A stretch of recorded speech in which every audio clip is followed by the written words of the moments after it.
Isang batang Pinoy-Canadian mula sa Edmonton ang sumisikat po ngayon sa social media dahil sa angking natural na talinong ipinapakita nito.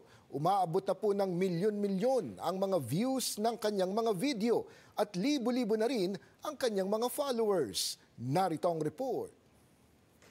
Diana, say hi to the paa. Hi. I'm Latin. Ang 4 na taong gulang na si Dior Brody ang kinagigiliwan ngayon ng libo-libong mga Pilipino sa Canada dahil sa mga natural at nakakatuwang reaksyon nito sa mga pagkaing Pilipino. Mama, why did you do this? Why did you do this? Kawawa, Mama.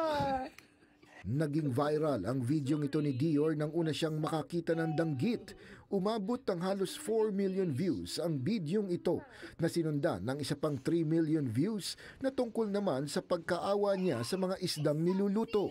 Filipino food? Wow! What is your favorite? Upo and pancit. How about balut? No! No, thank you. No, thank you. Don't eat the duck, please. Ito yung duck. Nung nag-viral siya, pakiramdam ko, parang, wow, hindi kami kilala ng mga tao, pero nag-I love you sila kay Dior. Yun, ang saya sa puso. Tapos maraming may gustong makakita sa kanya. Yun po, hindi namin talaga ina-expect na ganun. Isang taong gulang pa lamang daw si Dior, napapansin na ng kanyang mga magulang ang pagiging bibo ng bata. Marunong na agad sa alphabet, numbers at colors at may interes sa mga dinosaurs. Pero kung may isang bagay daw na palagi nilang itinuturo kay Dior ay ang pagiging magalang. Sinasabi po namin sa kanya na pagka nakakita ka ng mga Pilipino o mga matatanda sa iyo, lagi kang magsasay ng opo, ng po, lagi kang maging mabuti sa mga tao. What's this? Is it a frog? Jumping inside my mouth. Daang-daang libo na ang followers ng magkapatid na sina Dior at Diana sa Facebook, YouTube at TikTok. Pero kasama sa pagsikat ni Dior ay ang walang habas ding pangbabash ng ilan, bagay na masakit para sa kanilang mga magulang. I almost gave up po. Ayoko na, sabi ko ganito pala to, yung sasabihan yung anak mo ng kung ano-anong negative na salita. Ang sakit. Kahit ano pang gawin mo, kahit mabuti, kahit hindi, kahit mabuting video, may sasabihin pa rin negative. Especially about parenting.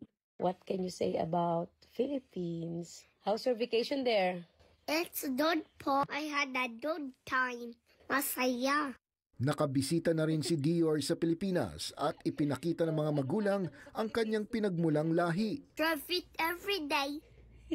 It's hard to cross the street.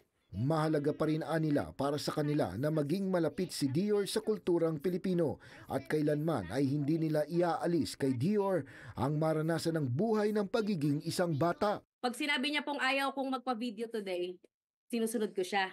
Mas importante pa rin sa akin yung pakiramdam ng anak ko. Na pag sinabi niya na I don't want it this time.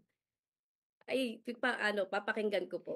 Hindi man daw lahat sang-ayon sa mga ginagawa ni Dior, mas pinagtutuunan ng pansin ng mag-asawa ang mas maraming positibong mensahe para sa kanilang mga anak. Pagkabukas namin ng Facebook, makikita namin si Dior, para nakakalimutan namin yung problema namin.